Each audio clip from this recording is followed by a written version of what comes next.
الحمد لله رب العالمين والعاقبة للمتقين والصلاة والسلام على سيد الأنبياء والمرسلين وعلى آله وصحبه أجمعين. أما بعد فأعوذ بالله من الشيطان الرجيم. بسم الله الرحمن الرحيم. ومن يبتغ غير الإسلام دينا فلن يقبل منه وهو في الآخرة من الخاسرين. صدق الله ربنا العلي العظيم.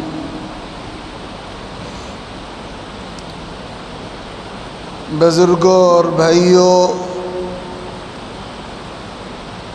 اللہ رب العزت نے اسلام اور شریعت اسلام کی صورت میں ہمیں ایک ایسا جامع اور ایسا مکمل نظام اور قانون عطا فرما دیا ہے جو ہماری زندگی کے تمام حصوں کا احاطہ کرتا ہے۔ ہم کسی بھی طرح کی صورتحال کا سامنا کیوں نہ کر رہے ہوں اور حالات ہماری موافقت میں ہوں یا ہمارے خلاف ہوں، صورتحال نارمل ہو یا ایمرجنسی ہو، اللہ تعالیٰ کا دین ہر طرح کے حالات میں ہمارے لیے مکمل رہنمائی کا سامان ہے۔ اور اللہ تعالیٰ نے یہ دین جو ہم کو عطا فرمایا ہے، سیدنا حضرت آدم علیہ السلام سے لے کر جناب رسول اللہ صلی اللہ علیہ وسلم تک 1,24,000 انبیاء کرام، جن میں 313 رسول اور پیغمبر ہیں، اللہ تعالیٰ نے ہر نبی کو یہی دین عطا فرمایا جسے اسلام کہا جاتا ہے۔ تو جو سلسلہ سیدنا حضرت آدم علیہ السلام سے شروع ہوا تھا، جناب رسول اللہ صلی اللہ علیہ وسلم تک پہنچایا گیا، اور آپ علیہ السلام کو دین اسلام کا ایسا کامل، مکمل، جامع اور ناقابل تبدیل اور ناقابل ترمیم ایڈیشن عطا کیا گیا کہ اب قیامت کی صبح تک اس دین کے کسی بھی قانون کی کسی بھی شق میں اور کسی بھی دفعہ میں اور کسی بھی حصے میں ادنا سے ادنا تبدیلی ممکن نہیں ہے۔ اسی لیے اللہ تعالیٰ نے اعلان فرمایا، ان الدین عند اللہ الاسلام، اصل دین اللہ تعالیٰ کے نزدیک اسلام ہے۔ اور یوں بھی فرما دیا گیا، وَمَن يَبْتَغِ غَيْرَ الْإِسْلَامِ دِينًا فَلَن يُقْبَلَ مِنْهُ وَهُوَ فِي الْآخِرَةِ مِنَ الْخَاسِرِينَ، کہ جو اسلام کے علاوہ کسی اور دین کا طلبگار ہوگا،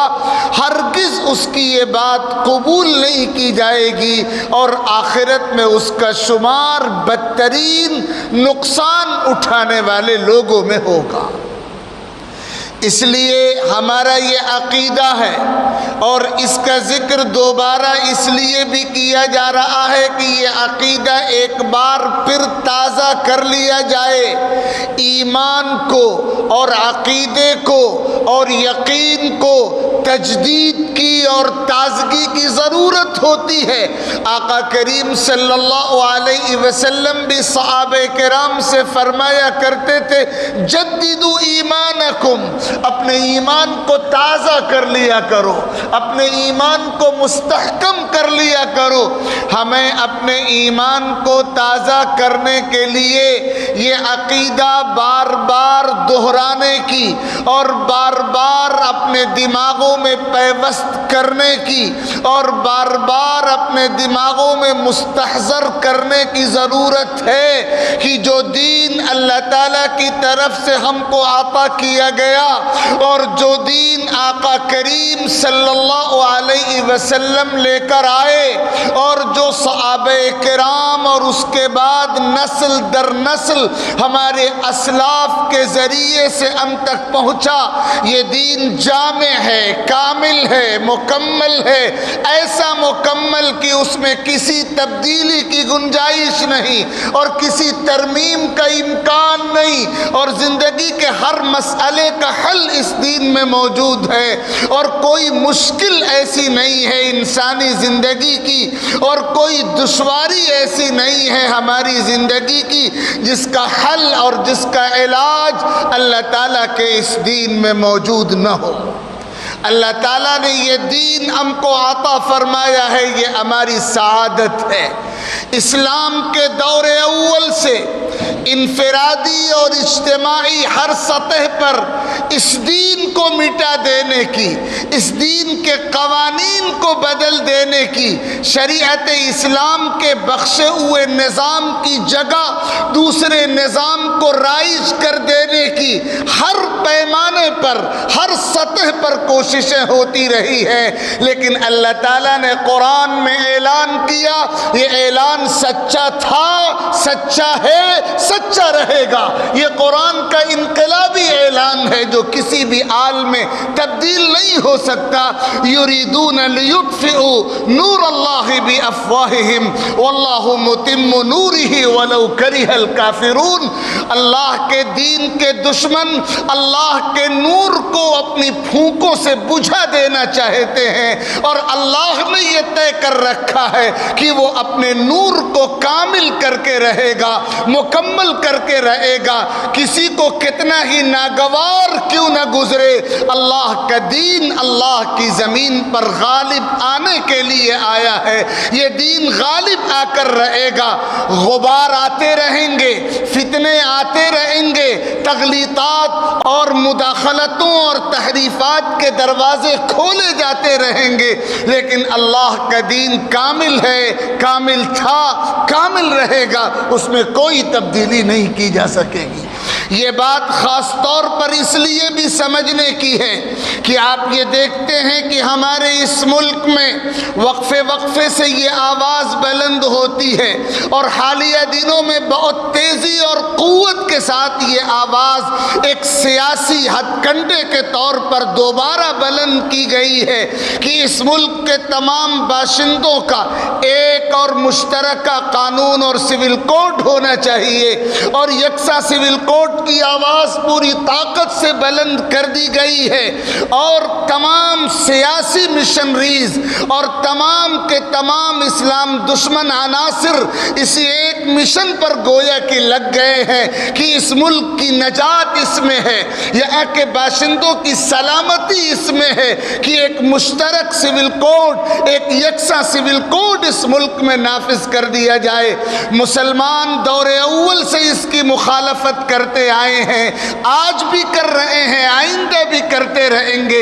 یہ مسئلہ ہمارے ایمان کا ہے، یہ مسئلہ ہمارے یقین کا ہے، یہ مسئلہ ہمارے عقیدے کا ہے، اور ہم اپنے ایمان پر، اپنے یقین پر، اپنے عقیدے پر، اپنی شریعت پر کسی بھی حال میں کوئی سمجھوتا، کوئی مفاہمت، کوئی کمپرومائز نہیں کر سکتے۔ ہمارے بزرگوں نے یہی راستہ دکھایا۔ یاد رکھیے، کوشش ہمارا کام ہے، کامیابی اور ناکامی اللہ تعالیٰ کی طرف سے ہوتی ہے۔ اگرچہ ہم کو لگ رہا ہو کہ ہمارے دشمن عناصر کامیاب ہو جائیں گے اپنی سازشوں میں، اگر ہم کو یہ لگ رہا ہو، پھر بھی ہمارے لیے جائز نہیں ہے کہ ہم کوئی سمجھوتا کریں، ہمارے لیے گنجائش نہیں ہے کہ ہم کمپرومائز کریں۔ ہمارا فرض ہے، دینی فرض، شرعی فرض، مذہبی فرض، وہ فرض جو قرآن نے ہمیں بتایا ہے، جو حدیث نبوی نے ہمیں بتایا ہے، جو سیرت نبویہ سے ہم کو معلوم ہوتا ہے،